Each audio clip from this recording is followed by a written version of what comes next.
လူတွေဟာစိတ်ယုတ်စိတ်ပုတ်တွေမရှိရအောင်စိတ်ယုတ်စိတ်ပုတ်တွေကိုတန်ရှင်းအောင်ရှင်းထုတ်ပြရမယ်ဒီလိုပဲဟောတာလောကလူတွေအများစုကကိုယ်ကာယမှာဆွဲကပ်နေတယ်ကိုယ်ကာယမှာတင်းကြပ်နေတယ်အညစ်အကြေးတွေကိုသာလဲ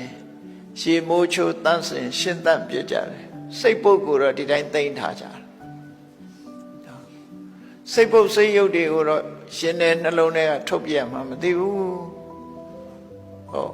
ကိုယ်ခန္ဓာကိုယ်ပေါ်မှာရှိနေတဲ့အညစ်အကြေးတွေတော့မှန်ကလေးကြည့်နှုတ်ခမ်းလေးစုကြည့်သွားလေးဖြဲကြည့်နဲ့အဲ့ဒါလိုအမျိုးမျိုးလုပ်ပြီးတော့ခန္ဓာကိုယ်လှအောင်ပေါအောင်ပဲပြင်ကြတယ်စိတ်ကိုလှအောင်ပြင်တာမရှိကြနဲတယ်ပေါ့နော်အဲ့ဒီနှစ်ခုဟာအရေးကြီးတာအပါတော့ခန္ဓာကိုယ်ကြီးကိုစဉ်းစားကြည့်လိုက်ပြင်ရင်နဲ့သူပြတ်သွားဘလောက်ပြင်နှစ်ကြာလာရင်သူပြတ်မှာပဲနော်တဖြည်းဖြည်းအိုမင်းလာတာ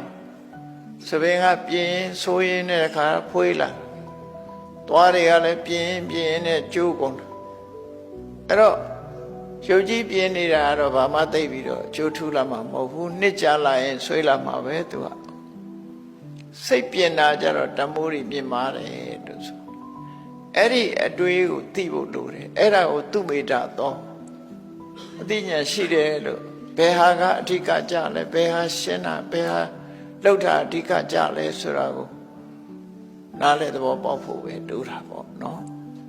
အဓိကနဲ့ပဓာနနဲ့အပဓာနခွဲခြားတတ်ရမယ်